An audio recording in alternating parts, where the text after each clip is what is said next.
इस जो प्रश्नावली में 10.2 का हमारे पास क्वेश्चन 14 है हमारे पास। दर्शाइए कि सदिश I cap J cap plus K cap अक्षों O X O Y and O Z के साथ कैसा झुका हुआ है, बराबर झुका हुआ है। ठीक है, इसका मतलब क्या, देखो ये जो सदिश है हमारे पास, इसका नाम क्या दे दो हमने, ए सदिश दे दिया, ए वेक्टर। जो ए वेक्टर है, देखो एक्स अक्ष की दिशा में भी इतना है, वाई की में भी इतना है, जेड की में भी इतना है, तो ऑटोमेटिकली वैसे पता पड़ रही है कि ये बराबर झुक रहा है। ठीक है, तीनों दिशाओं में बराबर चल रहा है। लेकिन हम मैथमेटिकल अगर क्वेश्चन आएगा तो कैसे सॉल्व करेंगे वो ध्यान देना। ठीक है, तो इसके लिए देखो हमारे पास तीन अक्ष बनाए, एक्स अक्ष, वाई अक्ष एंड जेड अक्ष, कहीं भी नाम दे दो। ठीक है, एक्स वाई जेड किसी भी दिशा में। ठीक है, आई से के। ठीक है, आ रहा हूं अब। देखो यहाँ पे इसका मतलब क्या, हमारे पास एक्स वाई जेड अक्ष है। ठीक है, किधर भी बना सकते हैं इन अक्षों को। ठीक है, ध्यान देना। तो इसका सेंटर जो क्या हमारे पास ओ है, सेंटर क्या होगा हमारे पास ओ। तो O X O Y and O Z के साथ कैसा झुक रहा है, बराबर झुक रहा है। ठीक है, तो कैसे ज्ञात करेंगे, मैंने एक फॉर्मूला तुम्हें बताया दिक कोसाइन निकालने का।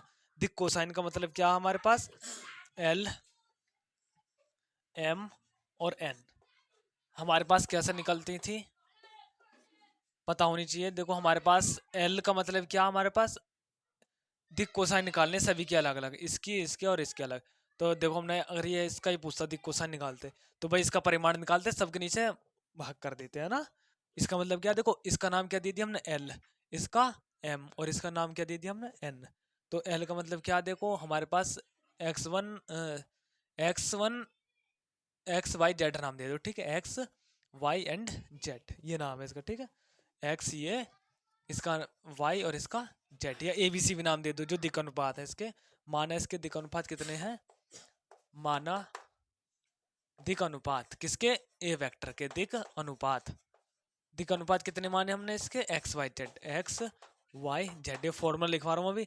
एल कैसे निकालेंगे हम, एक्स बटे under root X square plus Y square plus Z square, ये तो निकाला करे, वो ये बिल्कुल है ना। एल एम, एम के नीचे वाई बटे इसके नीचे, फिर इसका इन तीनों का परिमाण, एक्स स्क्वायर प्लस के वाई स्क्वायर प्लस के Z square. L M and N, N का नाम क्या है, एक्स वाई एंड जेड।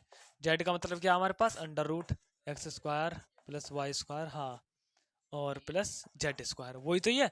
देखो इसका परिमाण निकाला, तीनों का अलग अलग भाग कर दिया।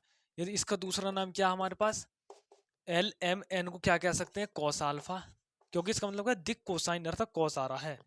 दिक कोसाइन का ही मतलब क्या, कॉस अल्फा। ठीक है, एल से व्यक्त कर दो या कॉस अल्फा से। ठीक है, देखो कॉस अल्फा, इसके बाद क्या हमारे पास, कॉस बीटा, और इसका नाम क्या हमारे पास, कॉस गामा, ये नाम है इनके। ठीक है, ध्यान देना हमारे पास ये एक सूत्र है। ठीक है, देखो दिक अनुपात निकालने हैं, एल एम एन प्रत्येक लाइन के अल्फा बीटा गामा को एंगल बना रही है, एक्स बटे इसका परिमाण, वाई बटे इसका परिमाण, जेड बटे इसका परिमाण, ये है। ठीक है, तो हमें किसकी जरूरत पड़ेगी, हमारे पास ए वेक्टर है। देखो साथ सिंपल क्वेश्चन है, ए वेक्टर कितना हमारे पास, आई कैफ प्लस के जे कैफ प्लस के कैफ। तो इसका परिमाण, तो परिमाण निकालना पड़ेगा, क्योंकि परिमाण की जरूरत ना पड़ेगी इसकी हमें। ए इसका मतलब क्या हमारे पास, वन का स्क्वायर प्लस वन का स्क्वायर प्लस वन का स्क्वायर, कितना बैठेगा टोटल, अंडर रूट तीन, ये आया हमारे पास परिमाण। ठीक है, यानी कि इनका जो परिमाण है ये आया अंडर रूट तीन।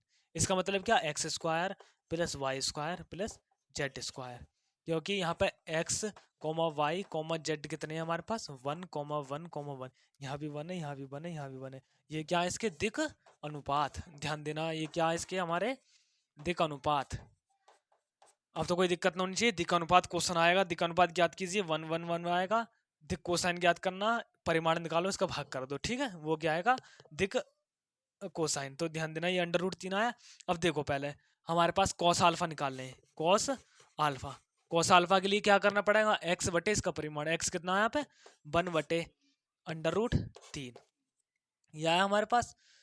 उसके बाद cos alpha cos beta, cos beta कितना हमारे पास, वन बटे वाई की जगह कितना हमारे पास, वन वन बटे अंडर रूट तीन, कॉमा कॉस गामा की जगह कितना हमारे पास, देखो जेड की जगह 1 है हमारे पास, और √3 का परिमाण।